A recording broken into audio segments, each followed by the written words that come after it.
un piso para otro, buscando, tratando de hablarle, era muy dialéctico. Vaya, era un individuo que de verdad se preocupaba por el entorno de él. Dando siempre buenos consejos, que la gente estuviera ecuánime en sus cosas, en sus planteamientos. Siempre fue un hombre bastante activo. El embajador Armando Valladares acompañó a Boitel con otros compañeros en un intento de fuga desde el presidio de Isla de Pinos. Pedro Luis era un hombre de acción, un intelectual, un pensador, un dirigente, reunía todas estas cualidades y sobre todo un valor personal extraordinario, de una entereza a toda prueba. Y yo recuerdo que cuando me habló de la fuga, a mí aquello me pareció una cosa prácticamente imposible. Jorge Daubar, con la ayuda de su padre Pedro Álvarez y la prometida de Boitel, Carmen Jiménez, introdujeron en presidio parte de los útiles necesarios para la fuga. Compramos el colchón, compramos ¿cómo se llama? Los pelos de cegueta en una ferretería. De ahí fuimos al Mercado Único, donde vendían camisas de milicianos, compramos las camisas de milicianos y fuimos para la casa. Y entonces con el colchón, con todo, esa noche nos reunimos en mi casa con mi padre presente, que era tapicero. Se puso el colchón arriba de la mesa, el colorante, todas las cosas, y yo le pregunté a la gallega, ¿cómo pican en la requisa? La gallega me dijo, pican por aquí, pican por allá, pican por otro lado. Entonces yo me viro para mi padre y le digo, hay que ponerlo en el burlé, o sea, en el chorizo ese que lleva los colchones en el bote. Y ahí fue donde se envió todo. Bueno, cortamos la reja de la ventana y nos escapamos por dentro del cuartel de los militares, vestidos de militares, saludando a los militares, por debajo de una trinchera donde había una ametralladora calibre 30. Llegamos al lugar donde tenían que recoger las personas que iban de Cuba a buscarnos, no acudieron a la cita, durante 2 días los estuvimos esperando y al tercer día, en aquella búsqueda donde participaron más de 20.000 comunistas, lógicamente pues nos capturaron. Gregorio Ariosa fue testigo en más de una ocasión del sentimiento de justicia de Boitel, así como de lo que era capaz por defender sus convicciones. Entonces Boitel los enfrentó y le dijo que no podía decir eso, que ellos tenían derecho a conspirar, es decir, a oponerse al régimen de Fidel Castro, que en esos momentos no representaba el sentir de la población cubana. Hacía con eso, y que además en Cuba no se podía hablar de raza, porque la nación cubana se había fundado con la sangre derramada en las maniguas de negros, blancos, españoles, incluso chinos.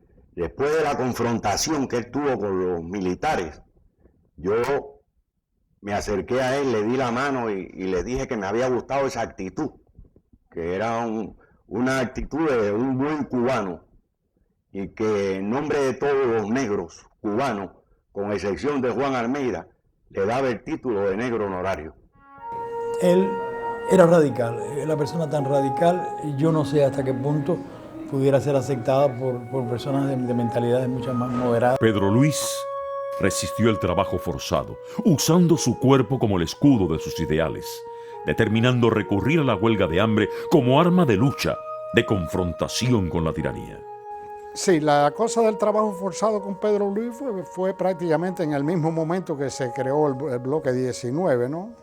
El bloque 19 todos sabemos que el punto de partida fue la posición de Alfredito Izaguirre de negarse a trabajar. Sí, Pedro tenía una gran capacidad, te diría, más que de resistencia, que la tenía de enfrentamiento constante al sistema. Recuerda que Pedro Luis, pues lo mismo participaba en una acción, que escribía un manifiesto, que mandaba denuncias sobre violación de los derechos humanos para el exterior, que utilizó, y fue el primero que lo hizo, la huelga de hambre como un arma en contra de los comunistas. El doctor Alberto Fibla, en sus largos años de prisión, 26, realizó también varias huelgas de hambre. Las huelgas de hambre son un proceso de deterioro pausado, pero muy lento, pero muy efectivo. Él hace la primera huelga de hambre precisamente cuando para buscarle más problemas lo sacan del bloque 19. Pedro Luis pues también aprovechó toda esa circunstancia del trabajo forzado, pero utilizando el método de la huelga de hambre. Los que teníamos que salir en el bloque 19 todos los días para el campo, pues sabemos que todos íbamos sujetos a la paliza del día. Y Boitel pues parece que fue un visionario. Entonces lo trasladaron para otro bloque y ahí empezó la primera la primera huelga, que duró todo el tiempo, o sea, ya él no salió más a trabajar. La huelga de hambre fue la salida que él dio a una protesta, a un plan de trabajo. Cuando llegó el plan de trabajo, pues unos dijeron, bueno, yo voy a actuar así. Él dijo, aquí hay que plantarse aquí. Y eso fue lo que hizo, plantarse. Cuando nos llevaron para el edificio 5, pues él estuvo allí, no salió nunca, ya él estaba en huelga de hambre y allí continuó hasta que lo trasladaron para la cabaña y vinieron todas las otras huelgas. En 1965, Pedro Luis Boitel es nuevamente trasladado para la fortaleza de la cabaña, donde también participa en varias huelgas de hambre. Lo incorporaron a él al grupo que estaba en la galera 23 de la cabaña. La galera 23 era un lugar de castigo. Obviamente casi era como un sótano. Allí había 10 o 12 presos en principio, después trajeron otros más, entre ellos a Pedro Luis Boitel. Cuando llegamos a la cabaña tuvimos varios problemas con la guarnición. Entre ellos, Pedro Luis tuvo muchas discusiones con ellos y muchos problemas con la guarnición, porque Pedro Luis era muy rebelde. Y participamos en la huelga de los 35 días y parecía talmente que no estaba ni en huelga, como que era un hombre delgado, ni se le notaba que bajaba ni nada. Siempre Pedro Luis fue Pedro Luis en huelga y en todos lados. El problema de las huelgas de hambre es que se sufre un deterioro progresivo y alarmante. En cuanto al tiempo que uno puede estar en huelga de hambre, pues antes de morir, se supone. Eso varía de acuerdo con la constitución de la persona. Y así todo. Tenemos el caso en la prisión de Luis Álvarez Díaz, un hombre muy fuerte, acostumbrado a hacer ejercicio, extraordinariamente musculoso, murió a los 13 días de huelga de hambre.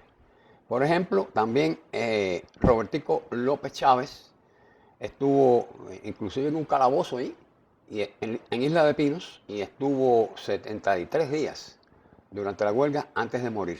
En la huelga aquella grande de 30 y pico de días que estuvimos sin ingerir alimentos, y una cosa que yo lamenté siempre es que cuando terminamos la huelga aquella, Boitel dijo que él iba a seguir en huelga. Ahí nos enteramos que él estaba en huelga de hambre. Cosa que no sorprendió a nadie, porque ya te digo, él había hecho varias huelgas de hambre y además él era duro en ese aspecto. Él tenía sus ideas y si vamos a ver su muerte, pues él murió por sus ideas. Carmina Trueba visitó a Boitel en el hospital militar durante una de sus huelgas de hambre y supo de su entereza y determinación de dar la vida por la libertad de los cubanos. Y algo incomprensible de la dictadura cubana fue recibir un recado del hospital militar de Colombia, donde estaba Pedro Luis, para que fuera a visitarlo. Yo no lo conocía, no lo había visto nunca. Y rápidamente llegué allí a mi hora y lo vi, estaba en una cama acostado de una huelga. A mí me impresionó mucho en la forma que me dijo que estaba dispuesto a morir, que era una lucha que a él le había llegado muy hondo y que estaba dispuesto a todo. Ariosa afirma que cuando salió de la cárcel pudo trabajar en la denuncia internacional de la violación de los derechos humanos en Cuba y en particular sobre lo que sucedía en las prisiones gracias al entrenamiento que le había dado Pedro Luis Boitel. Cuando yo salí de la prisión, ya Boitel me había dado una orientación cómo se podía trabajar en la calle y cómo se podía hacer algo. Pero una de las cosas principales era denunciar los horrores que estaban sucediendo en la prisión. Y cuando salí fui a la agencia de prensa británica, la Reuters, y ahí con el corresponsal denuncié los horrores que había allí en la prisión. La fortaleza militar del Castillo del Príncipe pasó de bastión militar a prisión nacional para años más tarde prestar servicios como la cárcel de la provincia de La Habana. El Príncipe fue usado por la dictadura de los Castros para aislar prisioneros que en un momento determinado eran considerados especialmente peligrosos. Y por eso, Pedro Luis Boitel, luego de concluir una de sus muchas huelgas de hambre, fue remitido para una galera a